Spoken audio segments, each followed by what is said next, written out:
Ecclesiastes chapter 10. This is one of those type of chapters where it seems like when you're doing your Bible reading, you can just kind of go right through it and forget whatever you read because you're kind of hard to understand. So I was kind of glad I got into this one and got to teach this one. I'm pretty sure someone here needs this lesson. It may be just me, but I know that because I had a very difficult morning this morning, and my wife is probably sitting back there shaking her head saying this guy's an idiot. But I had a difficult this morning today, so I know that somebody needs this this morning. The devil's been fighting me, so we're going to go ahead and just by way of introduction, in the book it talks about a motivational speaker who was asked how would he consider somebody a success, and he said that it will be someone who goes to work every day and loves what he or she does. And now, in speaking of our terms of our occupations, that's a good way to I guess, determine whether or not you're successful. And so, in order to love your work has to be meaningful. And everybody's job, whatever it is, can be meaningful. It's definitely meaningful to you because that's the way that you provide for yourself and your family and those things. So, but one thing that we as Christians need to do is make sure that we're working the way that God wants us to work. For some reason, Christians, I think, have a bad reputation sometimes of maybe being not quite up to the godly standard that we should be held to. I remember we went to, I think it was the first time we went to the couples retreat, and I asked one of the guys that was down in the front office. I said, we're just a bunch of Christians, and he said the Christians are the ones that I have the most trouble out of, and that was kind of like a rebuke. And I don't know if he didn't mean it ugly, I don't think, but a lot of the church groups, I guess, were the ones that he had trouble out of. So we need to, I guess, get past that, I guess, as Christians, and we ought to try to do our best to work God's way. So we're going to start in the first three verses. The first point, your first blank there, is working wisely. Working wisely. Let's go ahead and read the first three verses, and then I'm going to have some volunteers, if we can, to read some of the verses as we continue. So in verse 1 it says, "Dead flies cause the ointment of the apothecary to send forth a stinking savor. So doth a little folly him that is in reputation for wisdom and honor. A wise man's heart is at his right hand, but a fool's heart is at his left. Yea, also, when he that is a fool walketh by the way, his wisdom faileth him, and he saith to every one that he is a fool." Now, how many of you, raise your hand, knew what apothecary meant? I didn't know what it meant. I didn't know what it meant. I was glad that I had my Rock of Ages study Bible here, and it told me what it was down at the bottom. Appreciate that. Some of you are not willing to raise your hand or not raise your hand. Everybody's like, yeah, I knew exactly what it was. But I might have been that way too. But I didn't know what it meant. But it is somebody who makes perfume. So imagine if you were to go and buy your wife a bottle of perfume, right? And you open up the bottle and there's a dead fly in that bottle. That's pretty gross, isn't it? It's a dead fly in that bottle. And would you want to keep it? Would you still give it to your wife? I hope you would still give it to your wife. But those things, it would, that dead fly and that decay would cause that to be tainted. It's like the one rotten apple spoils the whole bunch, right? It causes the whole thing to look just awful, and you don't want to have anything to do with it. And so it says, likewise, a little folly can spoil wisdom and honor. So one foolish decision that we make can ruin a good reputation that takes a lifetime to create. And then it says, a wise man's heart is at his right hand, but a fool's heart is at his left. Now that doesn't say that God's right-handed or left-handed, but the right hand is usually, in the Bible, it's usually the place of strength and of blessing. In Exodus 15, chapter 15, verse number 6. Anybody want to get that? Any volunteers? Miss Margaret, you got that? The right hand, O Lord, is become glorious in power. Thy right hand, O Lord, hath dashed in pieces the enemy. Okay, so you're paraphrasing here. It's the right hand is gloriously powerful and smashes the enemy to pieces. So, in verse 3 there, it talks about how these type people, these foolish type people, they continue to make these bad decisions. One thing that I've learned, and I've not been working, as long as many people in here have, but one thing that I've learned in my job is that if I don't learn from my mistakes, from the bad decisions that I make, that I'm really not learning anything. I'm not doing very good at my job. So I should always continue to try to work wisely and learn from those mistakes that I might make. So that brings us to our second point, which is work patiently. Work patiently. We have 8 different principles that we're going to be talking about. So we're going to probably move fast through all these. So verse number 4 through 7, it says, "If the spirit of the ruler rise up against thee, leave not thy place, for yielding pacifieth great offenses. There is an evil which I have seen under the sun, as an error which proceedeth from the ruler. Folly is set in great dignity, and the rich sit in low place. I have seen servants upon horses, and princes walking as servants upon the earth." So here he turns his attention from the worker to the boss. He says the ruler, if your boss is angry at you, or if you've done something to offend him, he says not to quit. How many times do you see in the movies and on TV, the boss gets mad at the guy and he says, "All right, then I quit. You can't fire me, I quit," right? Because they're mad at each other. But he says not to do that. We ought not make those hasty decisions. Those are very important decisions. There's especially in times like we're in right now, it's not very easy to come across a good job. And so if you have a job, you shouldn't use those foolish decisions, or make decisions like that based on your emotions. And so then he talks about how he's seen rulers make errors, or bosses make errors. I've seen my boss make errors a couple of times. Yeah.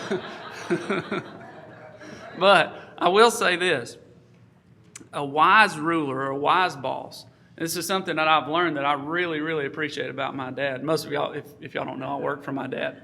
But I've learned something from him, is when he makes a mistake, he makes it right. Whether it's with his employees, whether it's with a customer, whether it's with a vendor, whatever it might be, he does his best to make sure that he does the right thing. His philosophy is just do the right thing. Make it right, whatever it takes. If it costs you money, if it costs the company money, it doesn't matter. You do the right thing, and it'll benefit you in the long run. And so I really appreciate that about him. And some people do make those types of mistakes. Now, sometimes there are foolish people in authority. I'm not speaking about my dad here, but sometimes there are people that are foolish who are in authority. But he says that the rich, or people that are good at their jobs, those people are kind of on the lower rung of the ladder. He says in verse number 7, he says, "I've seen servants upon horses and princes walking as servants upon the earth." And so what he's saying here is just to hang in there when you're working with wisdom. Hang in there, be patient, and do the right thing, and eventually you will be rewarded. It may not be, you may not get a raise where you can, afford that big, nice boat that you've been looking at or whatever. You may not get that kind of a raise or something else, but eventually you will be rewarded. And I'll say it like this too, being in such a close relationship with my dad and working with him every day, he'll tell me, sometimes he tells me too much, but he'll tell me some things that he appreciates about what the workers do, not just me or somebody else, but he appreciates and he notices things, especially like we talked about before, when you make mistakes and you learn from them. He appreciates when somebody, or if you do something wrong, you go to them, you try to make things right, you just do the right thing. Your boss really will appreciate that and will take note of that, and eventually that will turn into something better for you in the long run. So Psalm 37, verse number 7. Get another volunteer. Anybody? Brother Darrell? Rest in the Lord and wait patiently for him. Fret not thyself because of him who prospereth in his way, because of the man who bringeth wicked devices to pass. So I should rest before the Lord and patiently wait for him to act. He gives in the book, he gives an example of when he was in college. He had this boss who was very difficult to work for. And he was one of those kind of guys that was, if you're 1 minute late for the job, you didn't have a job anymore. If you're on time, you're late. If you're early, you're on time, and if you're late, you're left. That kind of thing. And so that's a good for young people. That's a good thing to get in the habit of. Be early. Don't be just on time. On time, you're not ready to work yet. But if you're early, you can get ready to work and be there on time. That's a good principle. That's not really in the lesson, but anyway, he says he talks about how after about 2 years of working for this difficult man, he was always really respectful, always on time for work and all this, and he ended up getting a promotion, and he got one of the easiest jobs in the department while he was in college. Which, if you're in college, you want to focus more of your time on that. You don't necessarily want the easiest job, I don't suppose. In your professional career, but when you're in college, you probably want the easier job, so you don't have to focus all your time on that. You can focus on your studies. And then he talked about how he had his daughter had to have surgery, and he had to miss 2 weeks of work for that. Well, when he got his check for the month, he thought he would have 2 weeks. He thought he'd have half of a paycheck. Well, he ended up having the full pay, and he went to the boss and said, "You made a mistake." And the boss said, "No, I hadn't made any mistake. You go back to work." And so he had that big heart underneath that rough exterior, and he talked about how just being submissive and being able to do the right thing through that and being patient through that job, that he had a great friend through that situation. And so, that's not to say that we need to submit completely to just a cruel boss. There's sometimes where a boss will take advantage of his authority. We see it. You hear about it on the news all the time about harassment and different things that happen to people.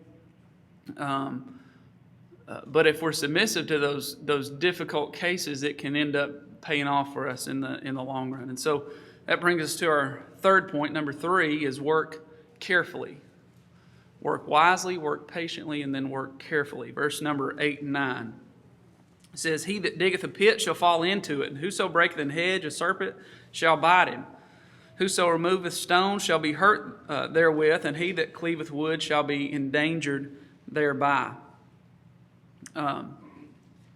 So if we don't work carefully, it talks about someone digging a pit, or if you're digging a well or something like that, you could fall in and you end up hurting yourself and getting. And I work in the type of job where you can really do some damage to yourself if you're not careful. And there's many people in here that do some of those manual type jobs like we do, and that if you do something wrong, you slip up, you can cause a lot of damage. I think of like electricians.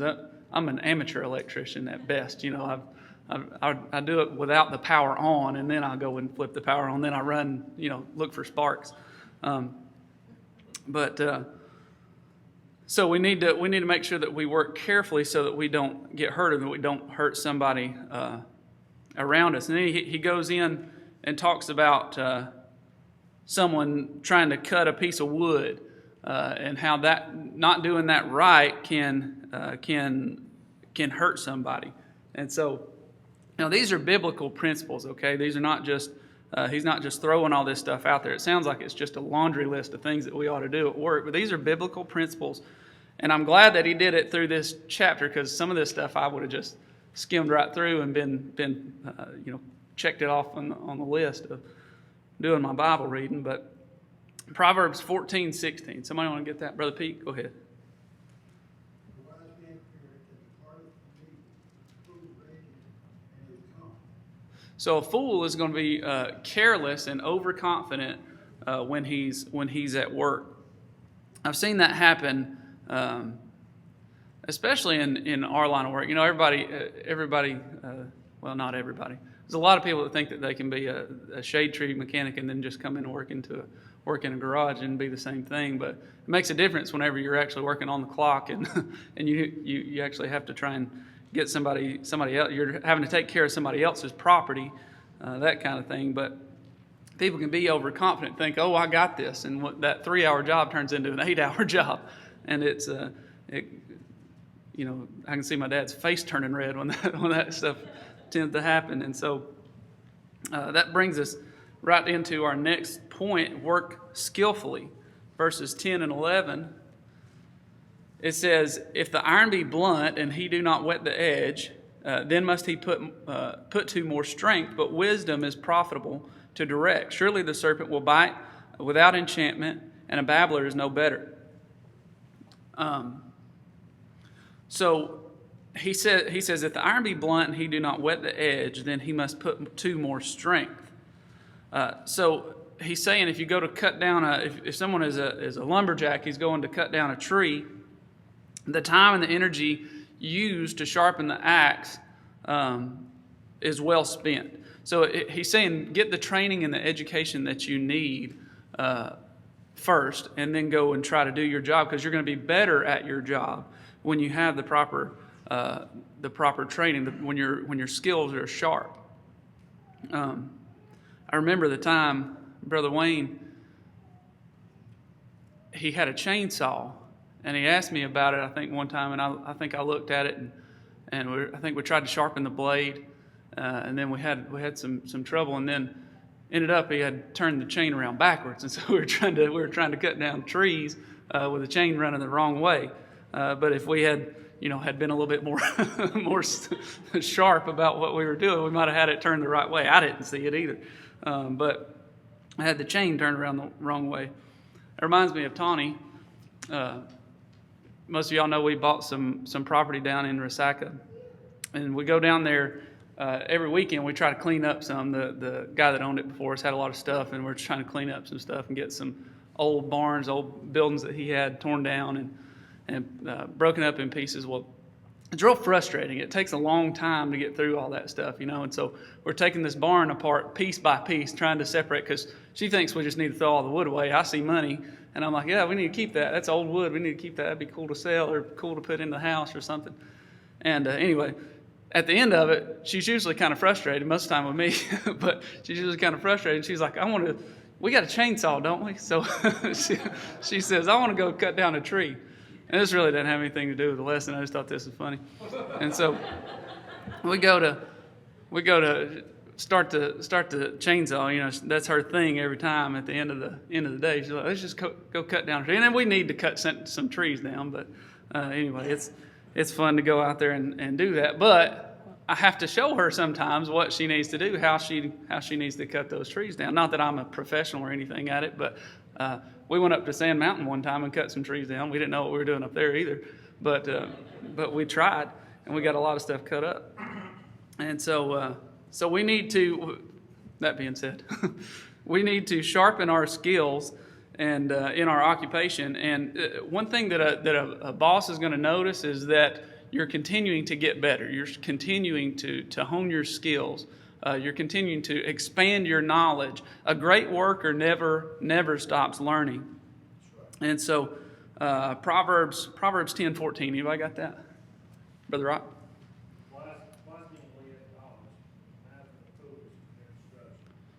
So if I'm wise, I will store up knowledge. Then he continues and he says, surely the serpent will bite without enchantment, and a babbler is no better. So in other words, he says, if a snake, there's you see the guys with the little flutes, and they're trying to charm the snake out of the little basket, and he comes up. What if that snake he turns around and bites the guy? He didn't do a very good job at charming that snake, did he? His skills are not honed in the way that they need to be. The important thing is not just to have the skill and the knowledge, but to be able to use them in the proper way.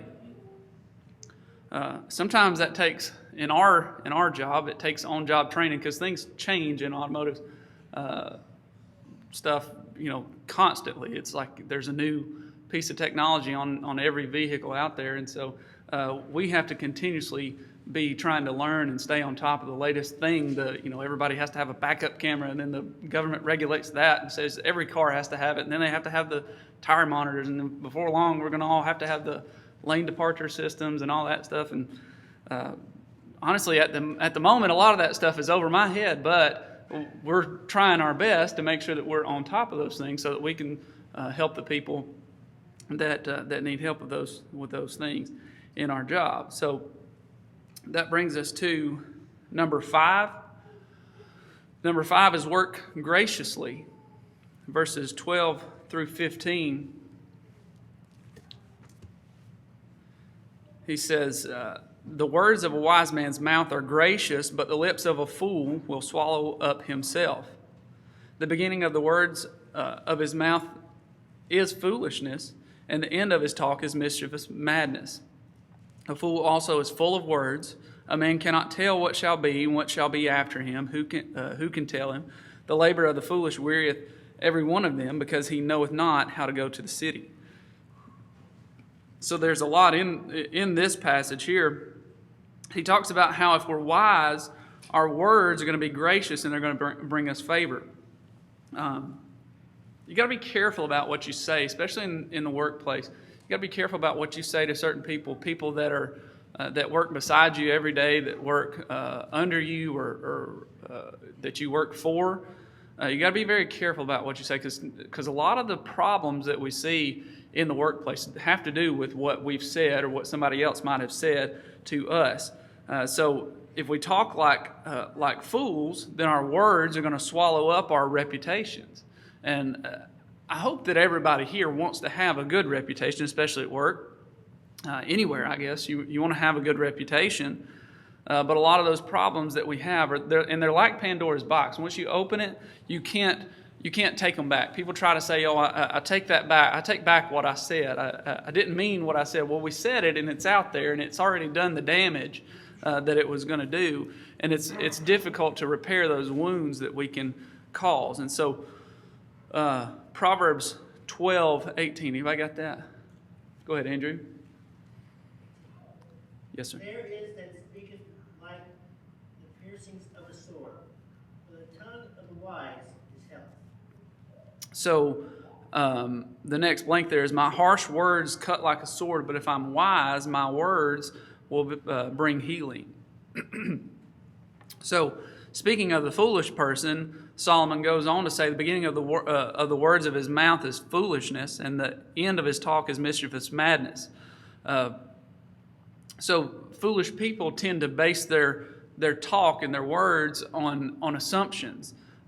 Those kind of people that whenever you're sitting there talking to them and they try to finish your sentence for you, and you say, no, I wouldn't say that, and you start to say it again, and they say something else, and it's like, no, I wasn't saying that, and then they do it again and again and again. They're assuming everything that you're trying to say. They're trying to speak for you rather than listen.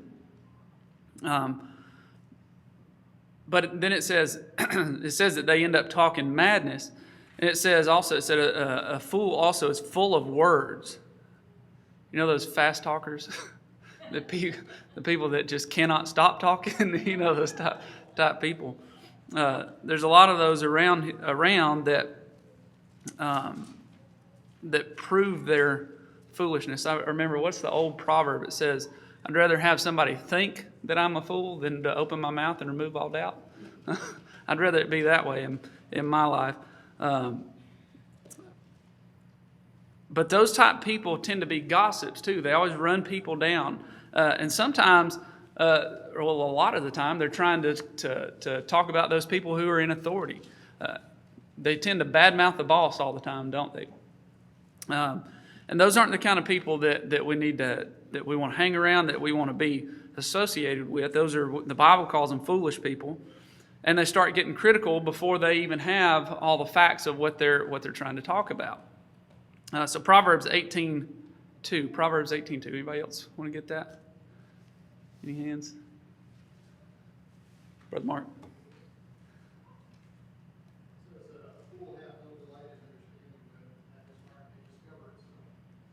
So if I'm a fool, I'll take no delight in understanding and only want to express my opinions. I probably shouldn't say anything about this, but anybody been following the election process? Nobody cares about that stuff, right? I think, this is my opinion here, but I think that if I were someone who had any kind of a doubt about the integrity of an election process, now this doesn't, Brother Wayne probably isn't going to endorse what I say, and that's okay. But if I have a question about it, is it not smart just to go ahead and investigate and see what the problem was? Or if there was a question, is it not smart just to go ahead and see that? But if foolish people are like, no, just shut your mouth, keep going, let's just go along, go with the program. Let me express my opinion about anything, but if somebody else has an opinion, it's not valid. We don't need to talk about that. That I don't mean to get political, but I guess I did. I did. I wanted to get political there, but anyway. So foolish people tend to talk about the future. This is funny too. At the end, he says, the labor of the foolish wearieth every one of them, because he knoweth not how to go to the city. So he's kind of using a little bit of humor here. He says, foolish people end up talking about the future, and they act like, or in the second part of verse 14, they tend to act like they know the future and they know things that are going to happen, but then you tell them to go and do something for you in town, and they can't find their way from the shop to town to the store or whatever they need to do. And so he's kind of using a little bit of humor there. That's really how the foolish people are. They think they know everything, but then you try to give them a simple task, and they can't accomplish it. And so that brings us into number 6. Number 6 is work equitably. It's hard to say. Work equitably. Verse number 16 and 17 says, Woe to thee, O land, when thy king is a child, and thy princes eat in the morning. Blessed art thou, O land, when thy king is the son of nobles, and thy princes eat in due season for strength and not for drunkenness. So he turns his attention back to the bosses here. He says, Woe to thee, O land, when thy king is a child. So he's saying when your king or the boss is somebody who's immature, somebody who's not really ready for the job. Maybe it's somebody that's inherited the job. Maybe that's me. I'll end up being the heir apparent, I guess, in my job. Hopefully I'm not the immature one, but it talks about how people that are in those type jobs that aren't really there to further the business, further the organization, but they're there just to have fun. They're collecting a paycheck, and then they start bringing people in, their buddies, their friends, their family members, those type things that they're not really qualified for the job, but it's, I wanted to hang out with my buddy all the time, so we hired this guy. It's not necessarily a good thing to do. But then, on the other hand, he says, Blessed is the land or the business whose king or their leader is noble. It says they eat in due season to gain strength for their work and not for drunkenness. So they're investing back into the business. They're trying to build that as much as possible. There's a lot of people who are out there who are trying to just pad their pockets, pad their wallets a little bit, and just there for the paycheck. That's all they're there for. But there's got to be somebody. As Christians, we need to be sold out for the purpose of our job, whatever it is.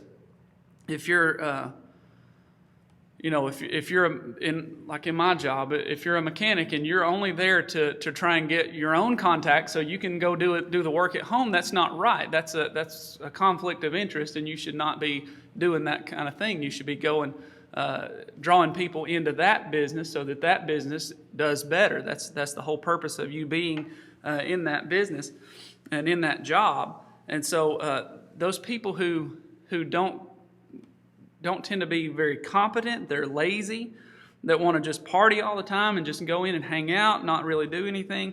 Those are the type of people that cause organizations to collapse.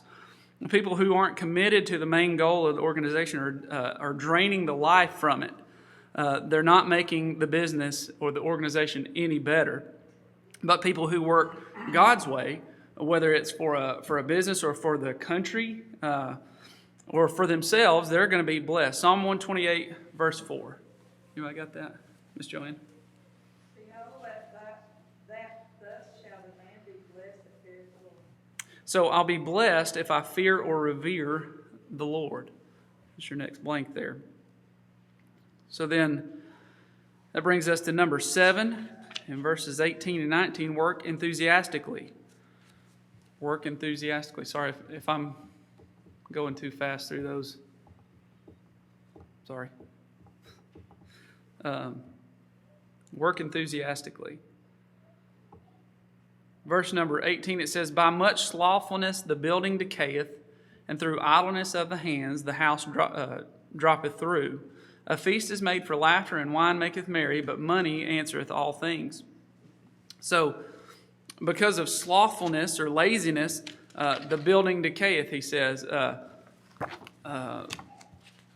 So a lazy person doesn't maintain his home or doesn't maintain the things, his workspace, or doesn't maintain the things at work. He doesn't try to make the place better. He's lazy. He just wants to I remember talking to a guy. He came into the shop, and I asked him. I said, "Hey man, what are you doing?" He said, "I'm just waiting on 4:30." And that was all he was doing, just waiting until the time that he could get out of there. He wasn't there to make the place any better. He was there just to collect a paycheck and go home. But that's the Bible says that's a lazy, slothful person. We don't need to be that way as Christians. Proverbs 18, verse 9. Anybody got that? Maybe I should turn over there real quick. Proverbs 18, verse 9. I'll read that one right fast. It says,